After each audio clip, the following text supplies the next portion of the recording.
Good evening, everyone, and welcome to Camppatton Family Compound. It is time for Friday night on the Homestead, and tonight's topic is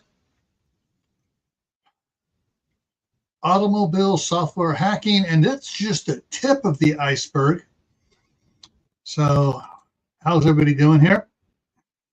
All right, let's see here. I see some great news in there. Let's go to the comments and start at the top here. All right, so right off the bat, Walt fires a broadside from the Missouri across my bow. Don't forget that most farm tractors, I think it means the new ones, have computer controls now, GPS, field patterns, moisture measuring, weed control, spray this, how deep down to till, what's the soil conditions like, so tell what they need to disc, whatever. I've been watching a lot of reels, and I totally spaced on this. I totally spaced because so many of these tractors now have all the accessories. You know, you can put it on autopilot. All right, go. You know, start it up. Give it a 15-second delay. Get out of it, and it'll go around. It'll drive the thing, and it stops. Others have, they have and do everything else, but you still got to steer it, do stuff like that. But yeah, this is another point to consider, and we'll get into this as we get going. And Phelan comes up right behind him with, what about self-driving cars, or should he say self-crashing cars and self-crashing trucks? Yeah, that's one of the things I wanted to talk about. But yeah, there's more and more videos coming out of, automatic driving cars, the stuff that are doing stupid stuff. All right, Shady Hill Homestead is here. Tammy Harder is here. Mother Earth Garden Club is here. Geeky Gardens is here. And here's the great news. Great grandson Elijah was born at 11:50 this morning, Arizona time. That's my time too. Cool. 7 pounds, 8 ounces, almost 20 inches. Excellent. All right. And then Marcus here of both Chef Tech and Magic Acres.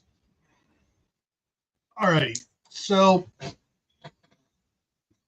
tonight's live was recommended by one of the subscribers, one of the channel members to both this channel and Gray Man Prepping. And they sent me, I don't know how many emails. Every time they come across articles and stuff on this stuff, they sent me emails. So in the description, when we're done, in the description, I think we got like 8 emails down there, or 8 links down there now for different things about it, all the different shenanigans being pulled. I will address some of them here, but yeah, you really need to go and read some of the stuff, and some of it's just absolutely scary what's going on with the software hacking, because it's not only by nefarious, well, both of them done by nefarious, but outside nefarious, as well as in the corporation that built it nefarious. So yeah, it's some really it's a sad state of existence that things are getting this way. And so with that, let's pop this over and let's take a look at things. Now, did I duplicate that? No, I didn't do. Dang, I forgot to duplicate. This picture here behind the wording here is a hacking device to hack into cars, and then it can use the camera. Like you have the car, so you can back it up. It shows you a view all the way around, what's in front of you, what's behind you, what's beside you. You got the little cameras and stuff, and it backs up around to do it. They just use they use those cameras, specifically the ones in front, and they can take over your car and do screwy stuff with it. Now, cyber attacks happen multiple ways. There's hacking into the car itself, and there's hacking into the dealerships, screwing up the dealerships, parts ordering and scheduling. And so your car could have got, you could drop your car off in the morning to have something simple done to it, and all of a sudden the car dealerships can't do anything. You don't have your car for several days until they get the system back up.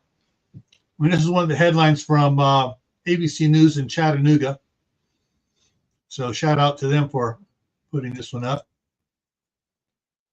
And then KFYR TV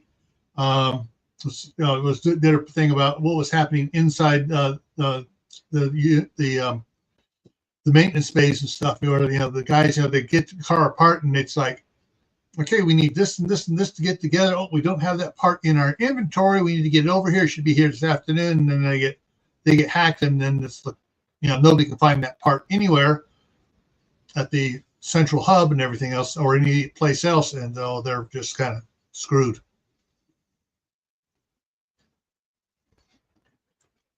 Let's see here.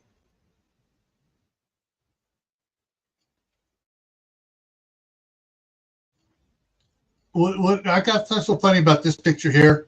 This is a course at the Tandem School of Engineering, New York University, and they're teaching about the automobile stuff. And what do you see? I see one person in the class. One head here down the bottom right. But you look up, it says, body control, locks, lights, etc., interest key, anti-theft device, ABS brakes, radio control, which includes all your GPS. Everything else is on that too. Your heating and air conditioning system is computer controlled now. Airbags are computer controlled. The engine control unit, which controls everything on the engine, reads what's coming out the exhaust and adjusts the fuel in. There is so much stuff on here that a person can hack into that they can screw up a car with, and it's just absolutely insane what they can do to it. And what's interesting here on the bottom here, you got the blue thing. It says telematics, and it's got Wi-Fi, and then it's got the Bluetooth signal. And if your smartphone is on, you get in there. Well, it has enough computing power to hack into your smartphone, and sometimes it doesn't even need that. If you link your smartphone to the car, and it's just absolutely insane. They can get everything off your smartphone because if you link it to your car, you've given it permission to get everything off your phone. If you pay your bills on your phone, they get all that information. Everything you're buying, everything, they get it. It's in the car. And then if someone hacks the car, guess what? They got it too now. All right, what's going on here? I'm just looking. Okay.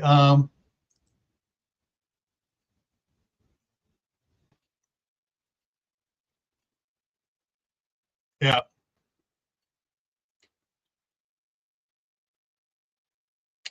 OnStar was just the beginning of disclosure. Yeah.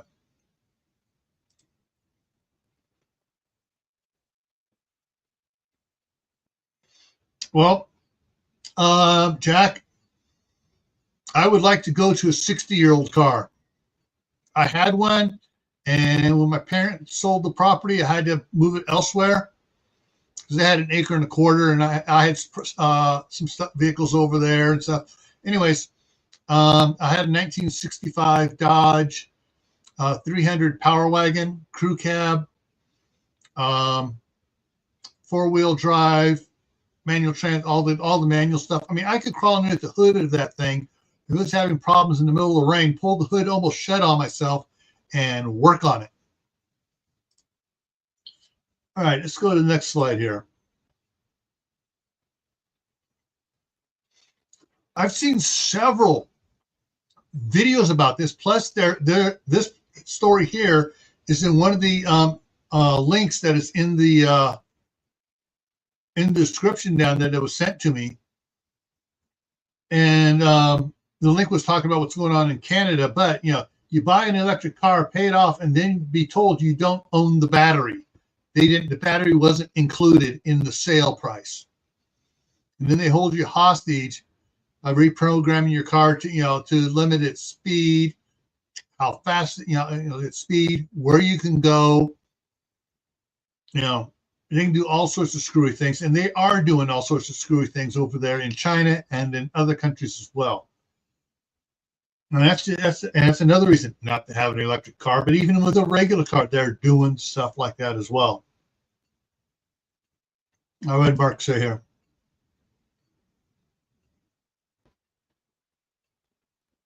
Yeah. So I can believe it. I'm surprised they don't have ejector seats to eject the driver out so they can take control of it.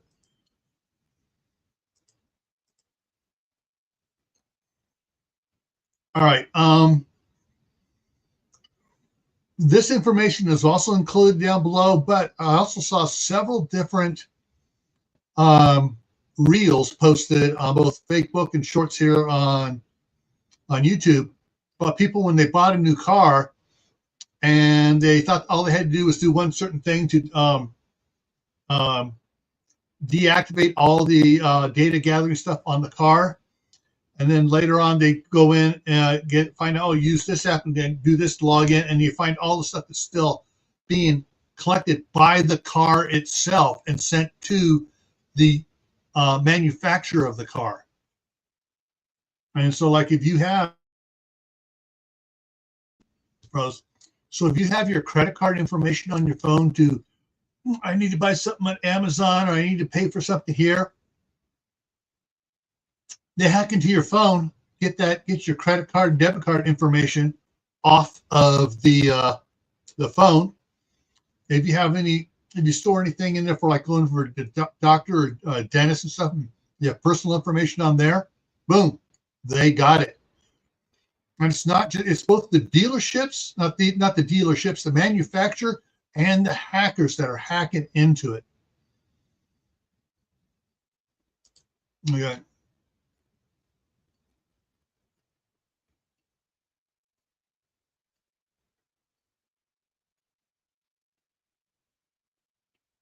Yeah. Oh, she's here. It's CB at Hugo Homestead. But if you look at think of all the things you have connected to your phone or the accounts that are connected on your smartphone. If you shop on Amazon, you shop on eBay, if you shop at Joann's, if you shop somewhere else and you do stuff from your phone on it, that stuff's all recorded. So not only is it the phone tracking you, now it's the auto is downloading the stuff from your phone and tracking you that way too. You have video recordings or audio recordings. They can download those. They can, both the good guys and bad guys can track your location once they hack into your car. They don't even need to put a tracker on your car because, hey, your car is pinging itself out there. And once they figure out how to, which car is yours and get locked in on your car, they can follow you anywhere. So there is a lot of crap to do it. Hey, Wayne, how's it going? I was going to go into some of those articles, but after looking at the stuff and everything, it's like, no, it's safer for me just to tell you guys, hey, down in the description is the bunch of links, and you can go read those articles. You don't want to read them in depth, just bring one up, peruse, get the gist of it, and by the time you get to the third or fourth one, you're going to go, crap. I don't need to, if the rest are just as bad, I don't want to see them. But yeah, there's a lot of things that the cars can do. The one though was Toyota is she had to go through 3 different ways of turning everything off on the car. When she bought it at the dealership, she had tried to have them turn stuff off, and she turned other stuff off. And there's still most of the stuff was still on and still harvesting information. I mean, it's like, having Alexa and Siri both picking on you at the same time. All right. The last vehicle that was recorded to run on a carburetor instead of a computer was the 1991 Oldsmobile Custom Cruiser. The Custom Cruiser was a station wagon that sported a Chevrolet 351 V8 engine. All right. And it still had a bunch of California BS smog controls crap on it anyways. Unfortunately, that all wasn't computerized. That was all mechanical smog control. So if you want some, this was the last one that didn't have it on it. They started putting the stuff on it in the mid 70s, about 75, 76. They started putting it on some of the cars. However, I did find reference to a computerized chip that was doing stuff. You know, it was computerized, but it was doing analog controlling of mechanical functions. And that was from 1968. I can't remember the name of the car right now. You can Google that stuff, man. It was just like, you know, I Googled what was the last car to have computer controls on it, and it gave me all sorts of information on that. So, yeah. So I'm going to go nostalgic on you guys. Besides my monster behind me here, this is one I'd like to get for the staff sergeant. Only not jacked quite so high. Get that back down to stock height. But this is a 1974 Ford 3/4 ton crew cab with a full 8-foot bed on it. I would get a camper shell on it for the wife. She'd be using this stuff to take the grandkids shopping all the time.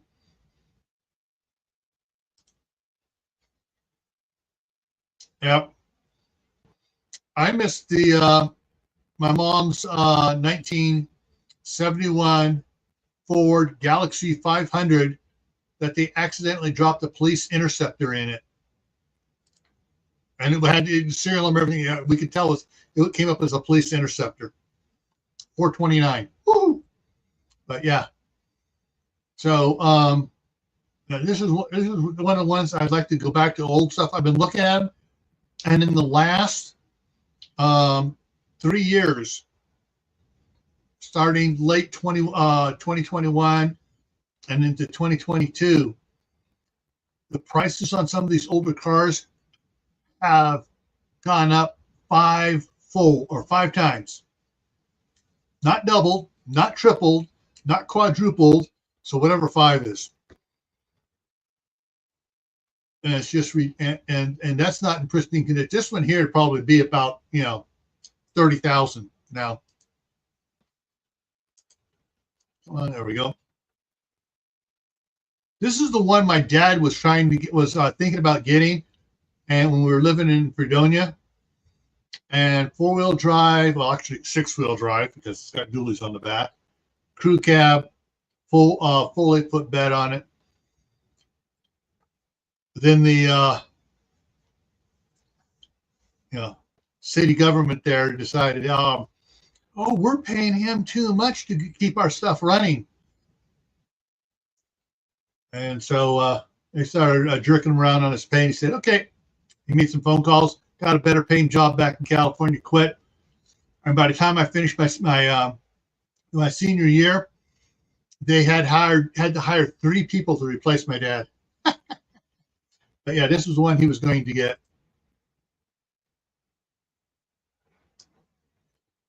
This is one I want to get here. This is also 1974 Ford, 1-ton. I want it with the stake side bed on it. And there's very little. If you get one from outside of California, there's no smog crap on it at all, and you can fix everything up nice. The only thing is I changed that front bumper so I can mount a snowplow on it. And I had a 1958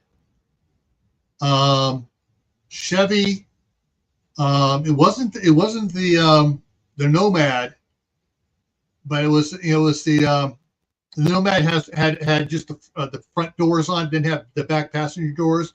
Mine had the back passenger doors with the sliding window on it, station wagon. So yeah. Yeah. If only we could see the future as far as what was going to happen with cars, it would have been, we would have saved a lot of stuff and gone ahead and dropped money into fixing the old stuff, because once it was fixed, it lasted longer.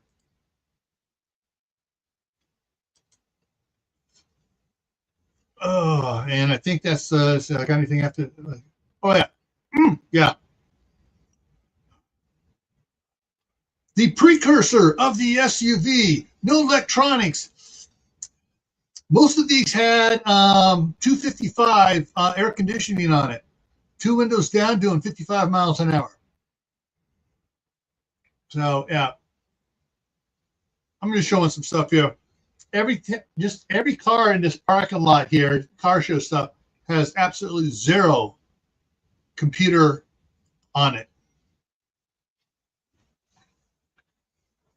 So now comes the time I drop the link in.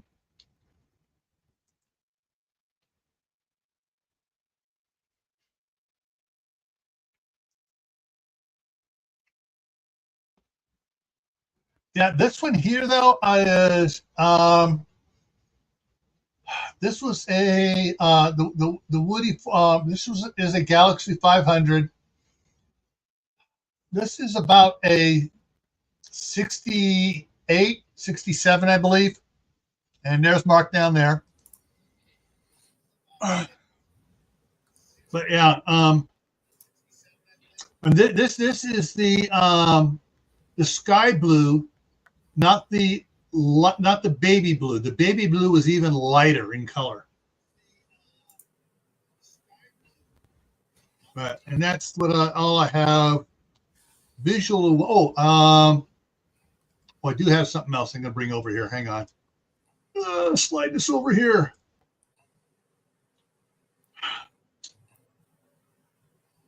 I've half-ton truck, but the engine compartment was the same on the half-ton, the 3/4, and the 1-ton for the Dodge in 1965.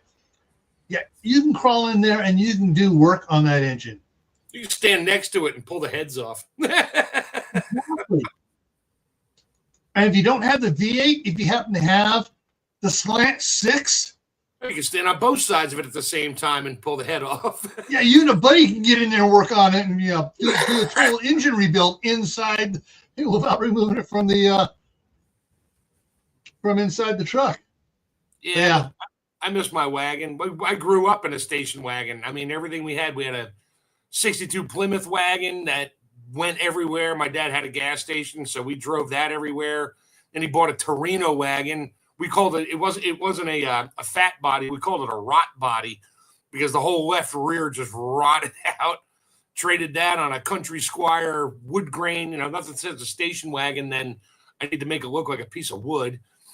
And had one of those. I actually towed that with my V8 Pinto back to the house after we blew the transmission out of it. My Pinto pulled it, but it had a problem stopping it. Yeah. I miss those days. Yeah. I just realized something. Okay, when Jack put in here, brought him to Florida in 1957. Yep. In 1957, or December of whenever the model came out for the 57 Chevy Bel Air Finn, whatever. My mom bought one, and I was born in September of 57. They wouldn't talk about where I was conceived at, but I was conceived around Christmas time, so. They probably folded the seat down so it was all the way in the back. But, come on, I think it was like a queen size bed back there when you put the seats down. Oh, there were 4 of us. My sister's 10 years older than me. My older brother was 3 years older than me. My younger brother was 2 years younger than me. So there were the four of us in the backseat of that Chevy, bouncing around, no seatbelts.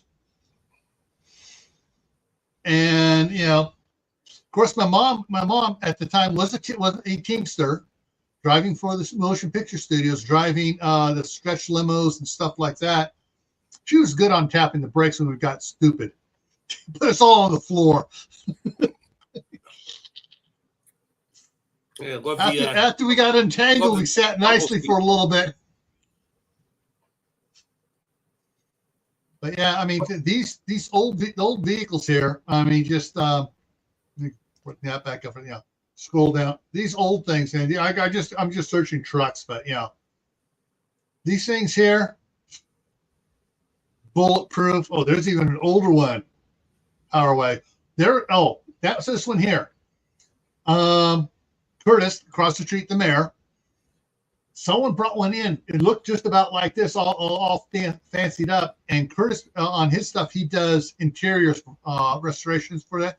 And he totally pulled all the interior out and redid it all leather interior on that sucker. Yeah, nice one. But yeah, these. My dad had in the early '60s had a '58 Chevy panel truck. And he used to use that. He had his little forge in the back of it, and his anvil and stuff for doing. He was a farrier going shooting horses and stuff part time. And Howie's in the house too now. Howie. And so, but we would go when we go to Lake Berryessa and some places out on the Delta to go fishing as kids. We'd all pile in that, him and my mom in front, the rest of us just sitting down, no seats in the back. We'd just be sitting down, being stupid or playing like go fish or whatever.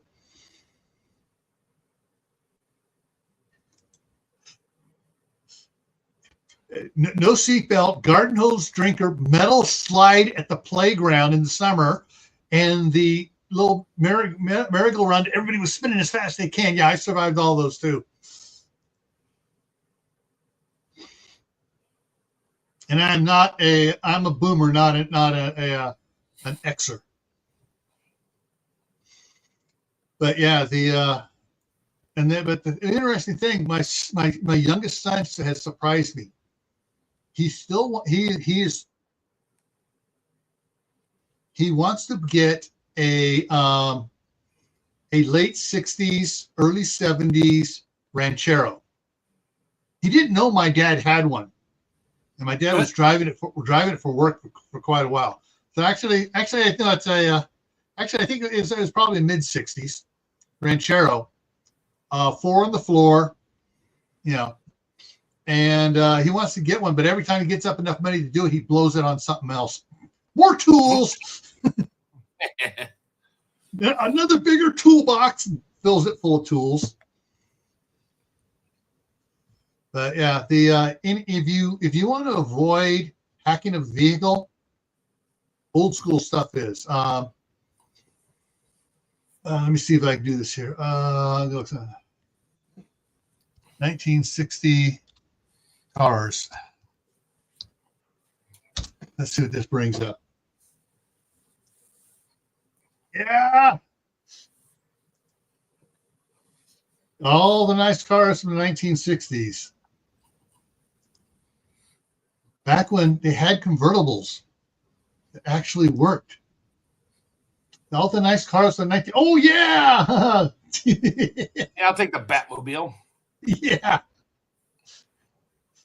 The original Batmobile was covered in felt. Yeah, I mean, it's, it looked at it, they had, but yeah, it was like, ooh, wait a minute, this is fuzzy. Like a bat. Yeah. Hey, when you buy a brand new vehicle, you want to make sure that if somebody hacks your vehicle, you have control over it to a point. Go down to your truck supply that does ambulances and have them put in one of those big power shut-off battery cutout switches So just cut the battery out. You still have control of steering and hydraulic brakes, and then you can go from there. At least come to a stop and get the hell out of your car before somebody runs you off a cliff.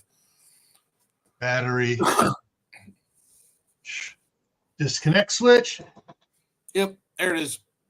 Yeah, you can order one of these things from Cat from Amazon. So we'll just go to Amazon. So then you can get it on Amazon. There's a bunch of other ones, but yeah, there you go. And the back of it, look at the size of those lugs, man. Yeah.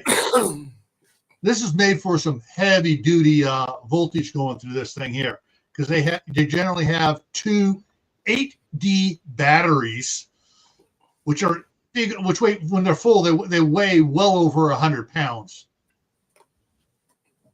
And yeah, just mount it on your dashboard and or somewhere where it's not going to like rip all the other electronics out. And if something starts to happen, just kill the power.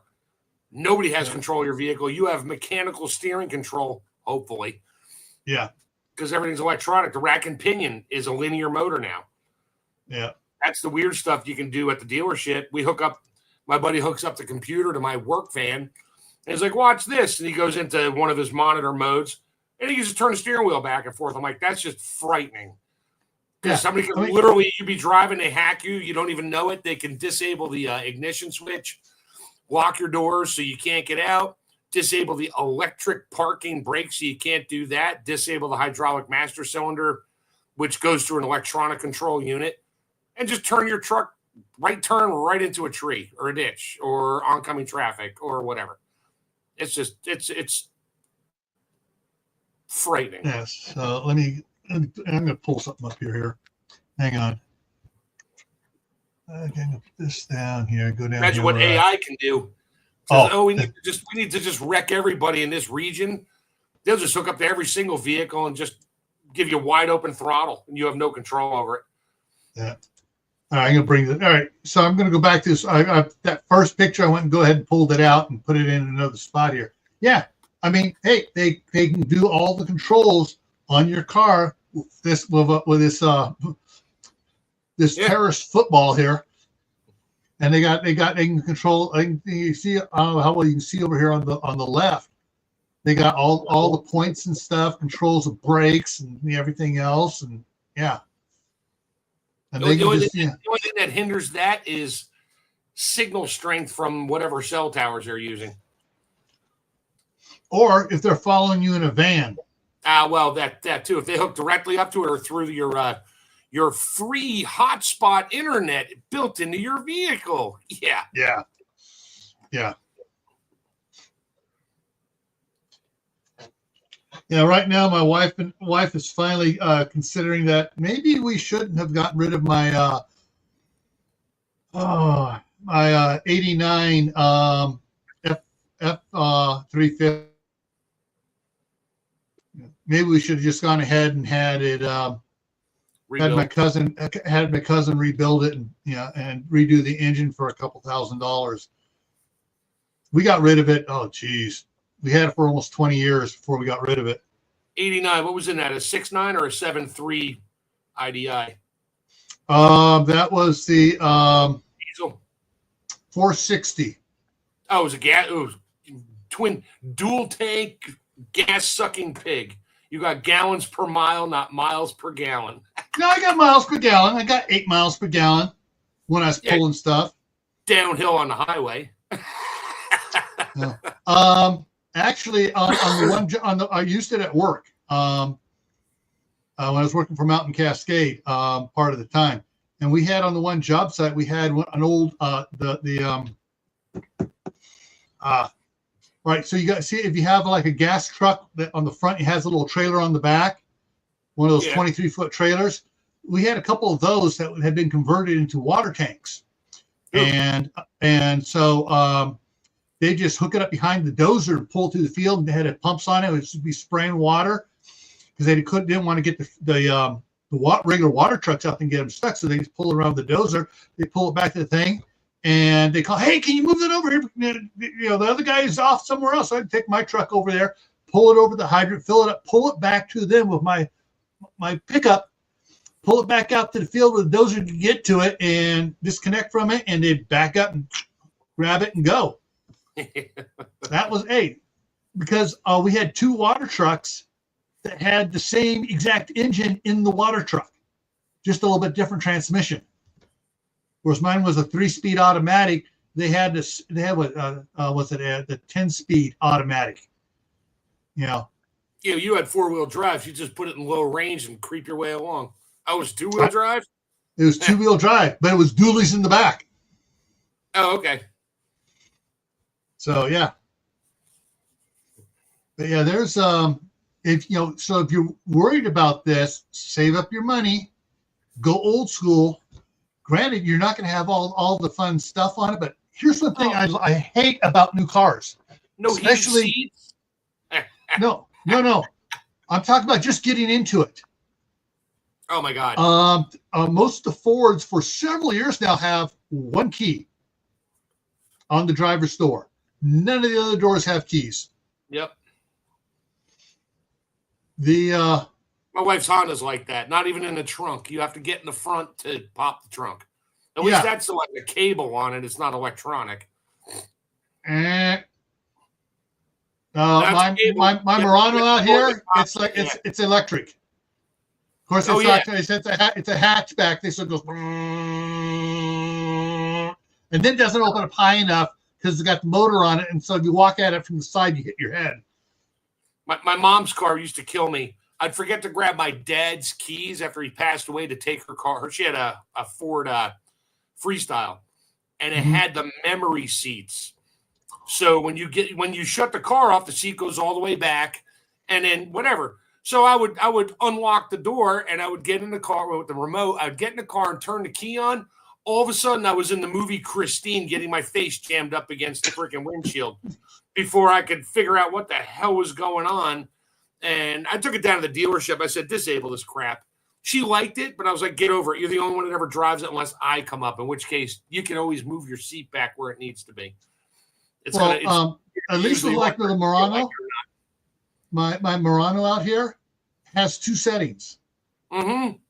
So I got programmed. The main one's programmed for me. So if my wife ever drives it, she can select the second one and move it a little bit closer. Not a lot. Right. She's not that much shorter than I. No, my mom had short, stubby legs, so she had to get all the way up, and the seat tipped forward. And, because she was 5'6", so it was a frightening moment the first time I did that. I'm like, oh hell no.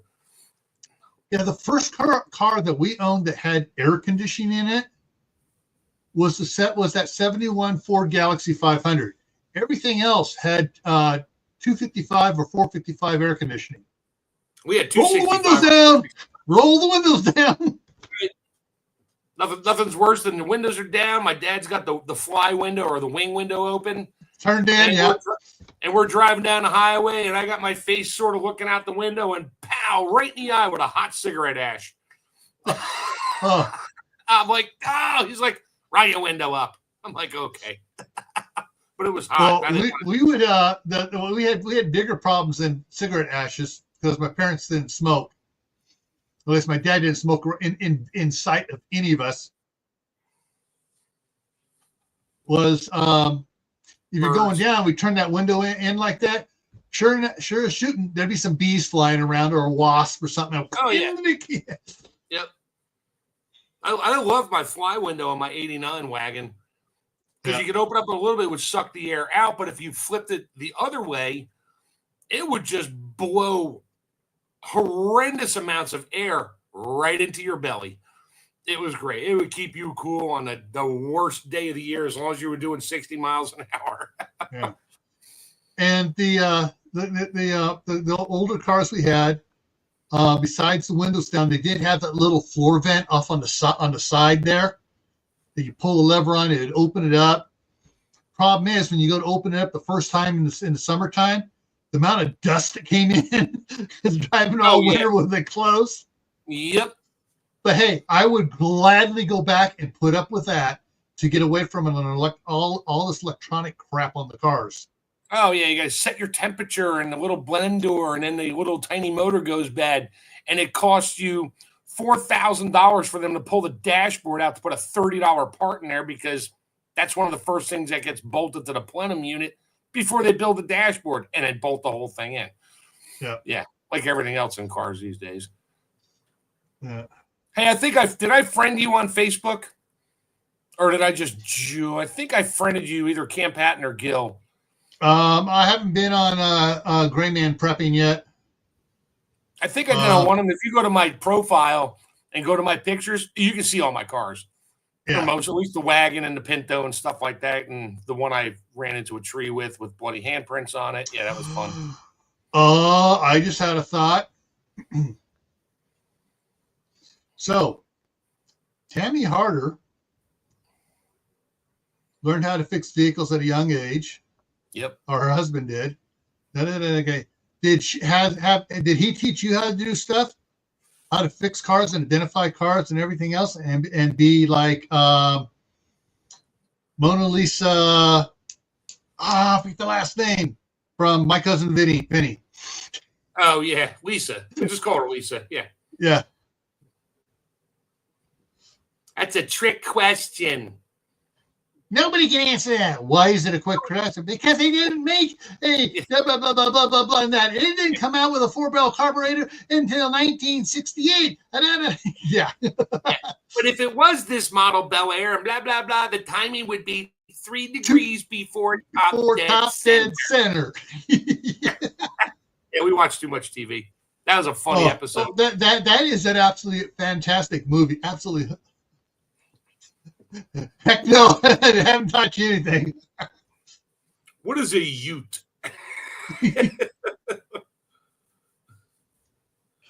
Oh, yeah.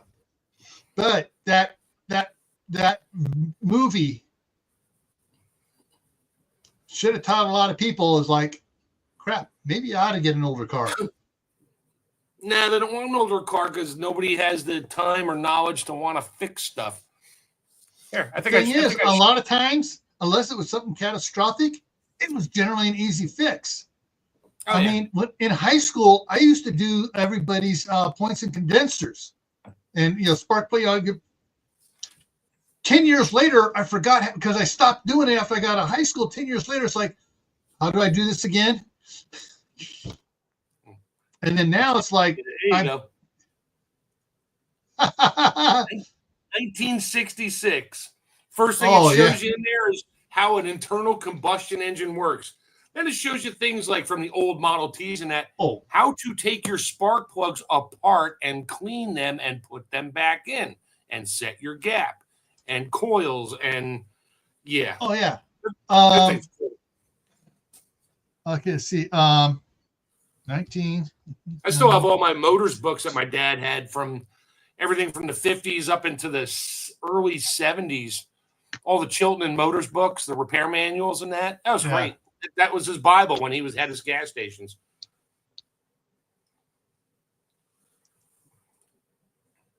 Okay. All right. 1957, Chevy's owner's manual here. Owner's manual user guide reference operation. But the owner's manual and stuff. I mean, it shows you how to set the points, condensers and stuff. How to change spark plugs and do the gaps on the spark plugs. How to change the brakes. How to bleed the brakes. They showed you how to do all that sort of stuff, other than taking the engine apart. Showed you how to change the. So yeah. So owner's manuals are available online, and in fact, I ain't gonna do it. It's in the pile over there for my Ford 1939 N9 tractor. I actually went on Amazon and got found where they had the owner's manual and the maintenance manual for it. I bought them both. I just yeah. Hey Tibor. Yeah, so I mean, it's all this new electronic stuff. I mean, they say, "Oh, it's great, it's great." Oh, you know what it's doing to us? It's dumbing us down. Yep. And it's allowing other people to take charge of our vehicles and do stupid things with them and find out where we're going, what we're doing. You're a slave. Find out where we're going to, what stores we're going, where we have. Well, all right, what grocery store do we go to all the time? Where do we go for this? And it also tells you when you gas up and tracks it. So you go, he always gasses up at this gas station. Yep. So fun quick story. When I worked at Ford, I had all my dad's old tools in my toolbox, all his point kits, dwell meter, everything, and it all worked.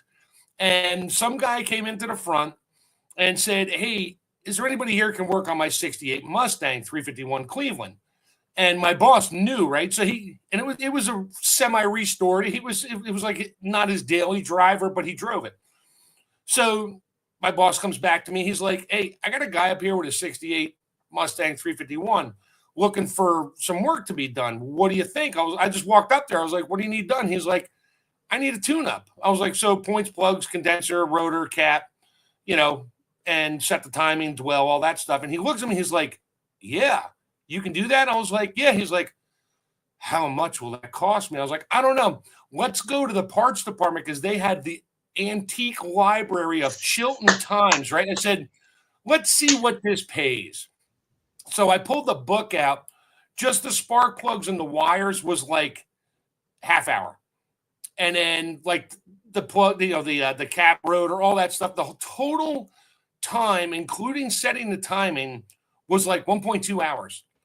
And I said, 1.5. He's like, "That's it?" And our labor rate was like $60 an hour. He's like, he went to some other hot rod shop. Oh, yeah. They wanted like $700. I was like, "Why?" He's like, "I don't know." Well, after I did his car and he was happy, then I had to put a rear main seal in it, the old two-piece seal. And I did that, did a bunch of work on it. All of a sudden, now I have a following. He was telling all his friends at the Maryland Mustang Club, "You have got to just don't argue with me. Just take it to the dealer and ask for Mark." And my boss looks at me. He's like, "Dude, you're killing me." I was like, "Why?" He's like, "You're not making any money for the dealership." I'm like, "Screw you. We're getting business and I'm making money, because why would I charge 4 hours to do something that literally takes me 45 minutes? I just go by the book." And they thought it was hysterical. And that's when I got into the Ford Club and entered my station wagon in a contest and got third place trophy with it. Yay. Yeah. But, but those times are gone. Nobody does that crap anymore. They don't know don't know how to do it. What's one thing I missed from California was in Martinez there. Twice a year they would shut down Main Street, Ferry Street, Escobar, and Cedito Street, and they would shut them all down, block it off, and the car clubs would bring in their cars. Oh, yeah. My dad went to a couple of those. I got all the pictures. Oh, man.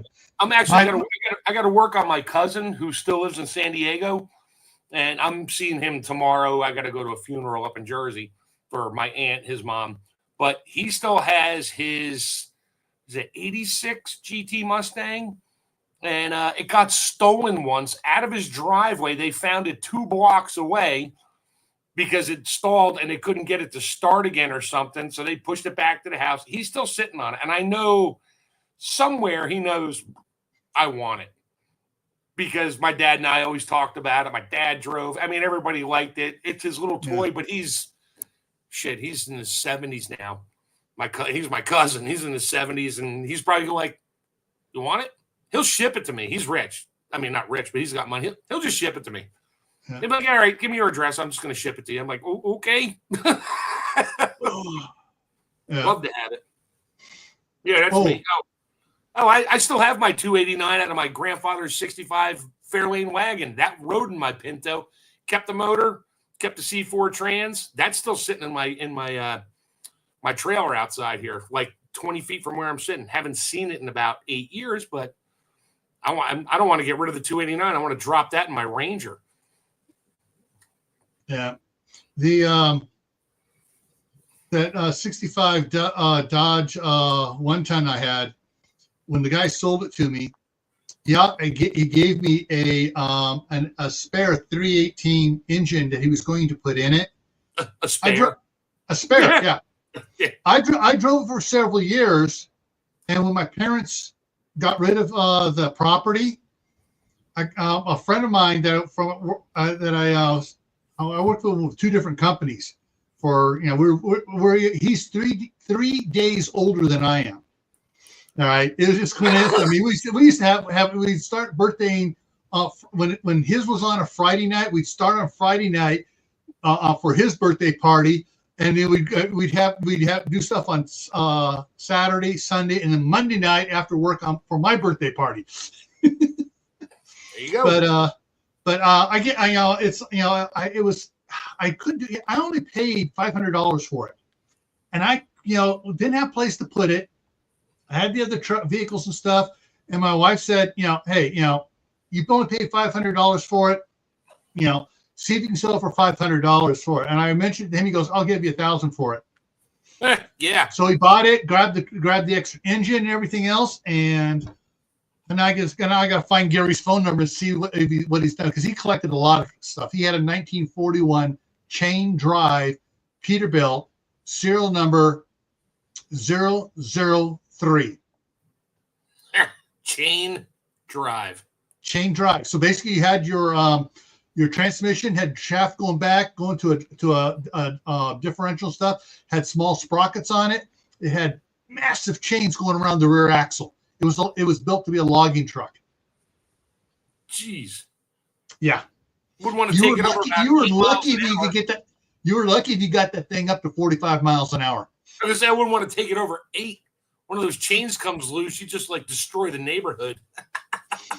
But although these chains wouldn't come loose. These things were a link weighed 5 pounds.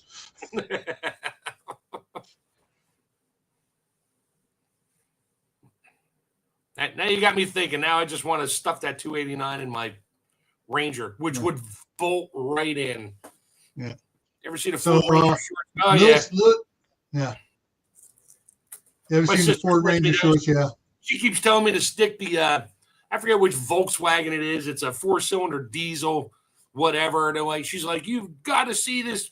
Put this diesel engine in your Ranger. I'm like, A, I don't want a diesel in there. B, I don't want a computer controlling my engine and everything else. No, I just want to put the carburetor. I mean, I got one processor in my Ranger now.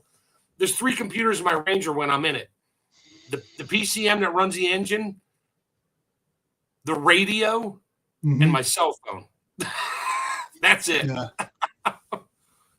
One of the things that if I ever get a 1-ton or the 1.25 or the 1.5 pickups, I've been watching some videos on here on YouTube of guys that have been dropping Caterpillar 3208s, 3206s, 3408s, or 3406s engines into these trucks.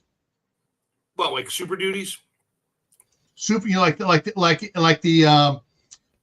F-350 or 3500 Chevys and stuff, or the 450s or the 550s and 30, number set, on the others. Yeah. So you got your, 1 ton, your 1.25, your 1.5, 2 ton. Yeah. And dropping those in there. And when I was driving the fuel truck, it had a, here's Lewis. Hey, Lewis. Hey, T-Board. Hey, T-Board. I'm reading your comments. I did the same exact thing. We stuffed that 289 in a Pinto, had to hammer the firewall. Couldn't pull the engine out without the transmission because you couldn't get to the trans bolts. We had to flip the radiator mounts to put it forward. Couldn't use the hood linkage anymore to hold the hood shut. Had hood pins on it for function because that was the only way we could keep the hood shut. I had to put a hood scoop on it. Had a little tiny 8-inch diameter air filter. I had to change it every 3 weeks because it was so small on a Holly 600. And that put 150,000 miles on that car. Never took it to the racetrack. I just drove it. I had a hitch on it. I towed things with it. It was my daily drive. I love that. I miss it. and it kind of just whatever. But if I put that in a Ranger, oh yeah, I'll modify the firewall. I don't care. I still have the C4. That'll probably wind up in there too, and not a stick shift. But yeah, when I was working for Mountain Cascade for part of the time, for a while, I was a fuel truck driver. We had one of those Ford, basically the whole cab would tip forward to work on the engine. Oh yeah, that's what we had in there was the 3208. The mechanic says, yeah, these are garbage truck motors. This is what they put in the garbage trucks, and they run it until it breaks, and they just grab it, swap it up, put a new one in, and send the old one off to be rebuilt. Because it's a one-day change around. But yeah, those. I remember when they. Yeah. I remember when they put wood in the cars, in the frames and that. Mm-hmm. But yeah, those Cat engines, there is no electronics on the engine. It's all mechanical. And that's why it was such a good swap around. I mean, they later on they started swapping out the mechanical fuel pump for an electric fuel pump, but you can still get the mechanical fuel pumps for them. Hey, wait a minute. That makes that, if you put an air starter on it, that makes that engine totally EMP proof. Yeah, and a magneto. Need a magneto, not a distributor. Oh wait, are we talking a diesel here? Diesel, yeah. Yeah. Like say you put an air starter on it, maybe instead of being a 12-volt electric starter on it, put an air starter on it. Starts up like that one was the Road Warrior, that diesel that he got had an air starter on it. Yeah. I was like the 6.9 Fords. Yeah, it had the mechanical fuel. When you shut the key off, the spring, if that spring broke, the engine wouldn't shut off, and it might almost run away on you, like a Detroit could do. But yeah, Detroit runaways. Those are fun to watch on video. You don't want to be near it when they go by. We had a couple pieces of equipment that had Detroit engines in them. Most notably the Rex compactors. When they worked on it, we had Gary Teixeira, a friend of mine, another Gary I know that was there at Mountain with me.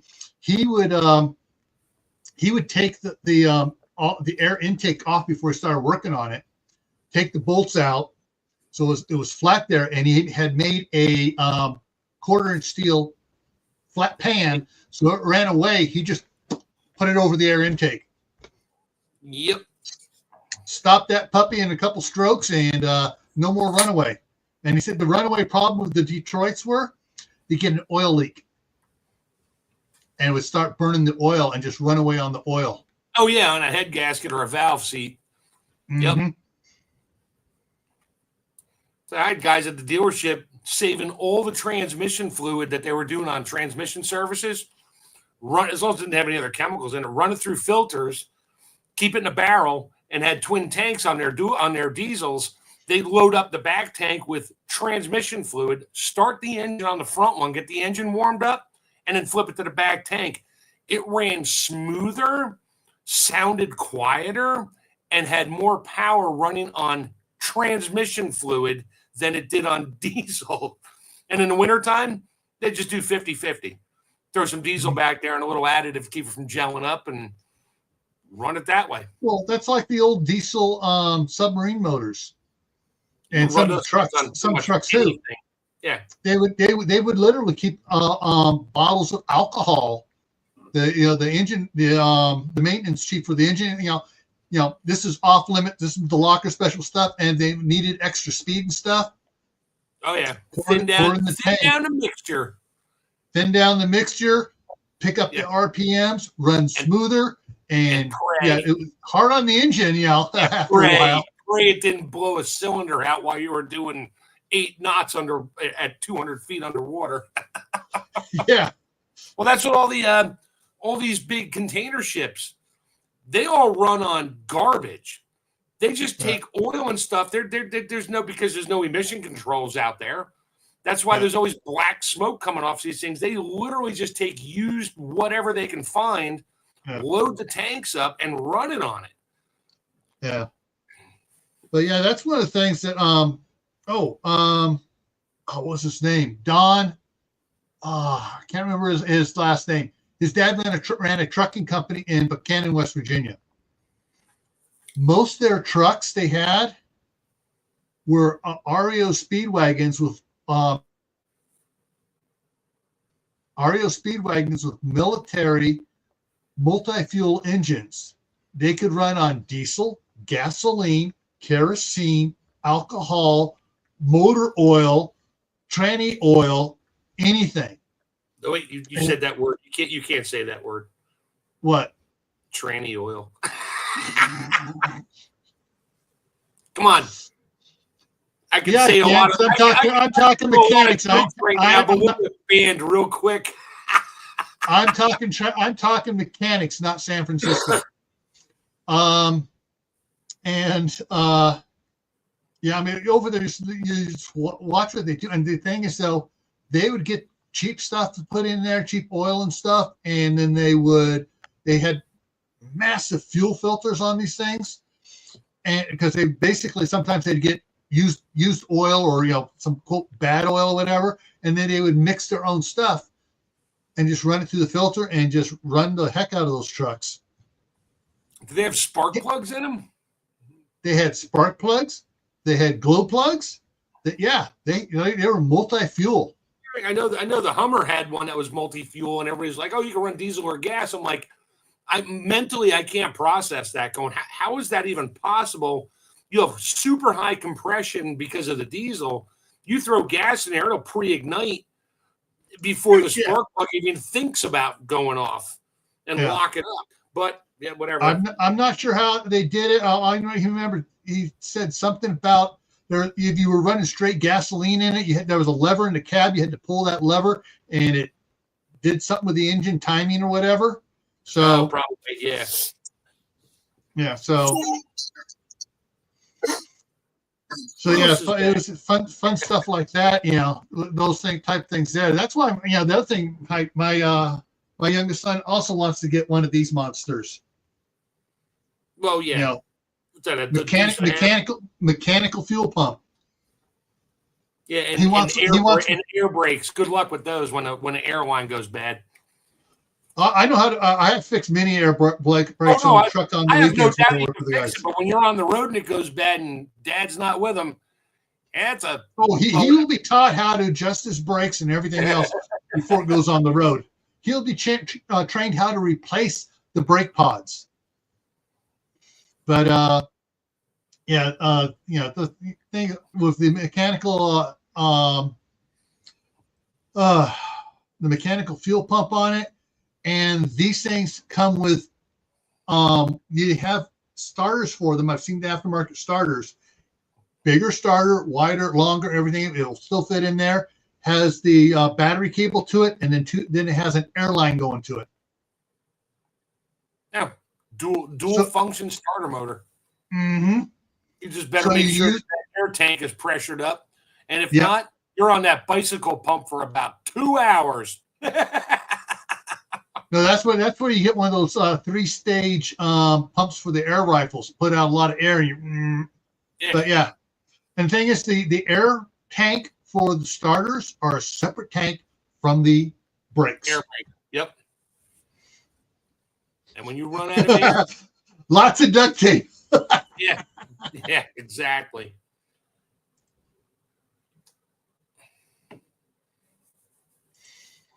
Yeah, like I mentioned before, the 1971 Galaxy 500 station wagon we had a 429 Police Interceptor engine in it. You got to understand something. My mom was not a normal mom. I got pictures of her riding her fat Bob up and down the Los Angeles Cement River. She was part of the Glendale Motorcycle Club. She was a gold card teamster. All right. She could drive that car like you would not believe. See, I miss back in the day, like in the early 70s, late 60s, into the 60s. You could go to the Ford dealership and say, I want to order a Mustang. Okay, what would you like in it? I want the 428 SCJ. I want an automatic transmission. I want this. I want that. You could order everything, and they would build it. And you'd get it like 2 months later. Here it is. Your car's here. That'll be $3,500. Yeah, exactly. Which was a lot of money back then because, you know, the value of the dollar's in the toilet, but that's another story. Yeah. And now to buy that same car used in crappy condition, it's been parked in a garage or a barn for 20 years. 40 grand. 40 grand easy. And you got to dump another 20 grand in it to fix it up. Or more. And if it has the original title and all the matching part numbers and the engine was never pulled and swapped out and all that, you have all the matching part numbers, you're going to pay even more. Yeah. Oh, you got me all drooling now to do something again because that was my shit. My stuff back in the day. Yeah. I must have pulled the engine and trans out of that Pinto twice a year for just dumb things. All right, Mark, I'm going to get you screwed up here. So everybody watch me screw Mark up. There's a YouTube channel you got to go follow. Yeah, which one? Farmall Fanatic. Oh, I've seen it. Have you seen him going to the auctions? Looking at all the equipment and stuff. Oh, and he's back there. He's close. He's way closer to you than he is to me. Way closer. Oh, there's another guy, Diesel Creek. He's an auction freak. He's a diesel repair guy. Gets it running. You know, will it start? It's a bulldozer. Been sitting for 30 years, and as long as that engine turns over and it's a diesel, he's like, it'll run. And he gets it started and sells it, rebuilds it, drives it, whatever. Yeah. Oh, I love watching those shows. Those are like, just watching them just pull stuff apart. It's like, oh, I've never seen that before. But then again, I never really worked on diesels. I understand them. Some of the Farmall ones aren't diesel. Most of the Farmall ones are gasoline. Yeah. I mean, we're talking back, pre-World War II and pre-Korean War. Yeah. One of the guys I worked with, his dad passed away. He had a bunch of tractors. One was his baby. He restored it, and I forget what it was, but he couldn't get it started. And he calls me up. He's like, "Can you come over and look at it?" I'm like, "Sure."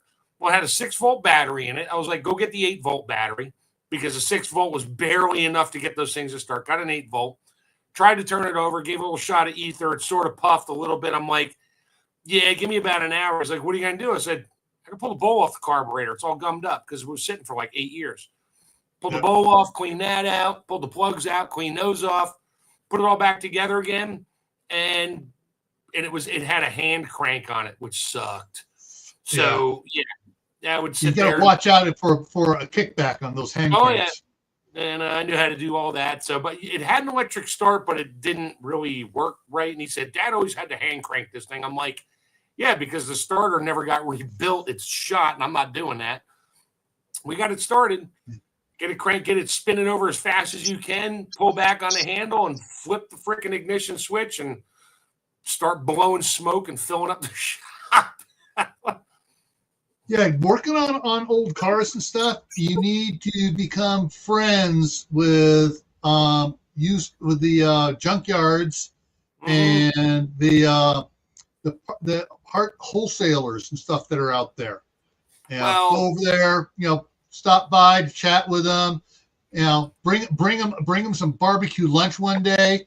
Oh, all of a sudden you're gonna just start hanging out there, picking their brains and stuff, and then then start talking about the car you want to do and stuff. You might be surprised. Oh, we got all the parts you need back here in the back. Here, let's show you what we got here. Well, I know Jake over there in 20 miles away has these parts, and Sam over here 30 miles that way has those parts. Yeah. It's getting tougher. It's getting tougher to find good glass these days on really old cars because everybody was restoring stuff, and it's just they're buying it up and they're finding this stuff out in Arizona and the boneyards. And they're buying it, and they're still getting top dollar because these guys at the yards know there's not many of those windshields left. Yeah. I had an extra back glass from my station wagon, and when I had to sell the car to a guy because I couldn't take it home when my mom passed away. And I mean, he's like, "Oh, I'll give you a couple $100 for it." I was like, "Dude, you know what I got here?" I said, "I even have spare glass and spare linkage and a spare wiring harness for the rear tailgate. You know, the one that either flips down or opens up like sideways." Mm-hmm. I said, "It was all rebuilt." I said, "I got extra of everything in here." And I could tell he was drooling. I was like, "But he knew I had to get rid of it because I couldn't get it home.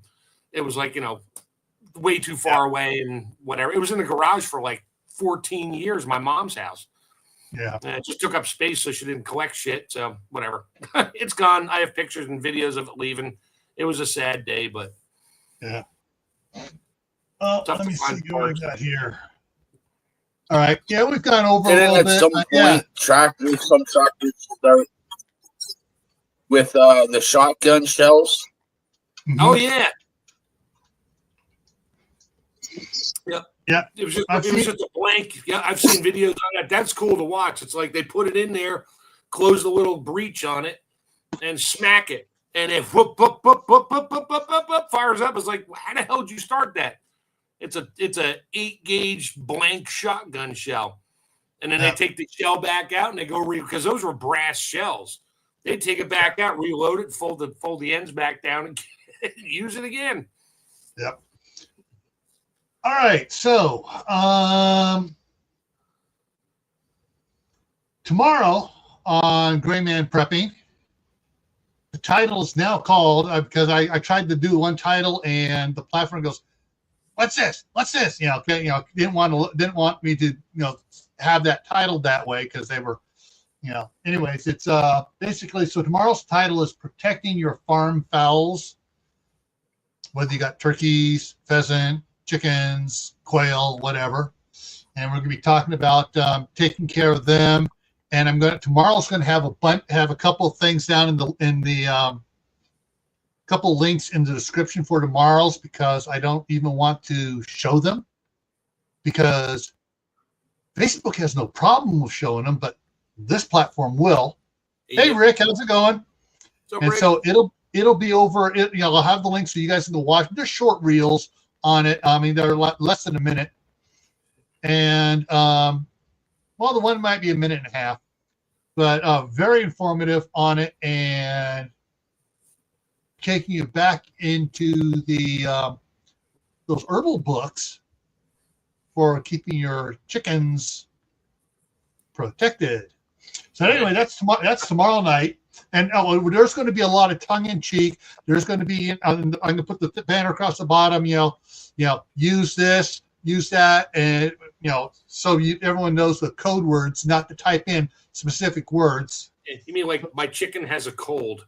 What do I do? Yeah. Anyways, actually, it'd be a sinus infection. Yeah.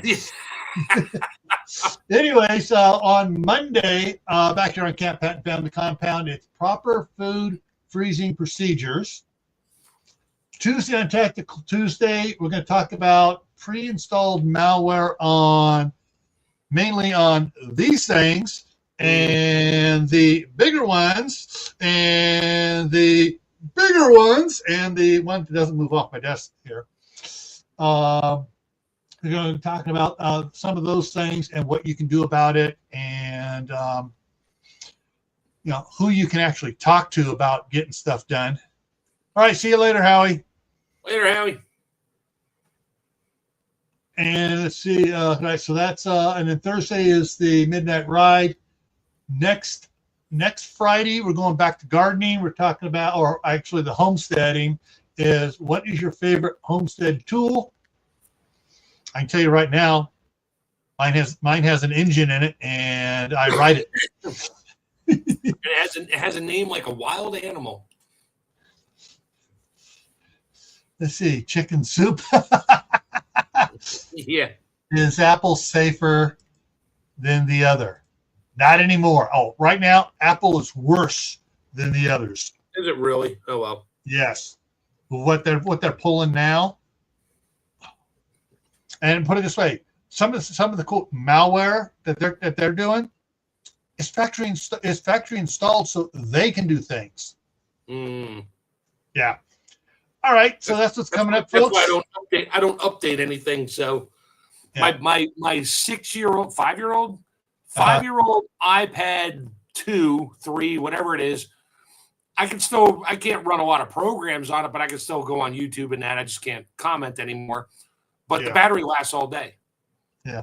The my first not my first. My first one's I haven't checked my first one because it's in a my first Kindle is in a bag. Faraday bag. Faraday bag, yes, thank you. But my other one, all of a sudden, Amazon downloaded something and turned off the old software for the because it was working just fine, and they turned off so I can't get on the internet with it. Imagine that. Yeah. So basically, I'm pulling a lot of stuff off of it, and I'm going to use it to put because I got plenty of memory on it. I'm just going to put PDFs on it and put it in a Faraday bag as well.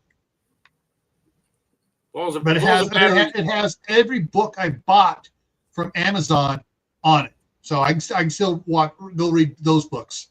As long as the battery doesn't train wreck on you, you're okay. It works just great. If I leave it unplugged a week later, it still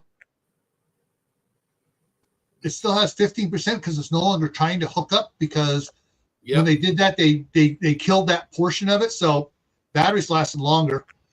So yeah.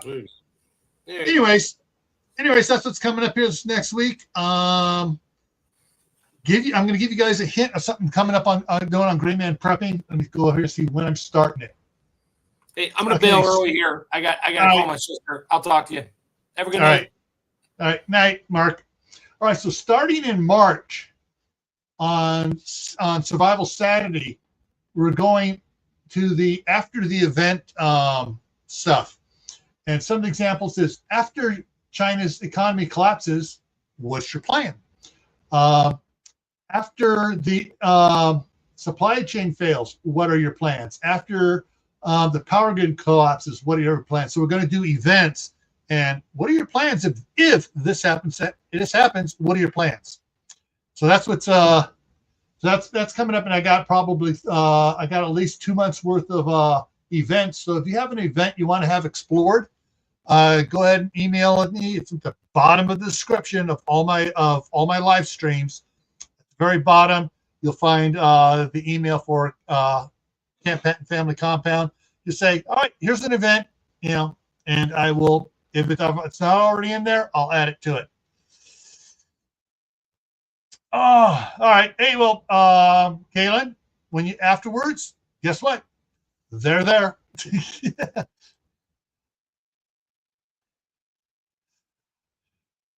No, exactly. So, all right.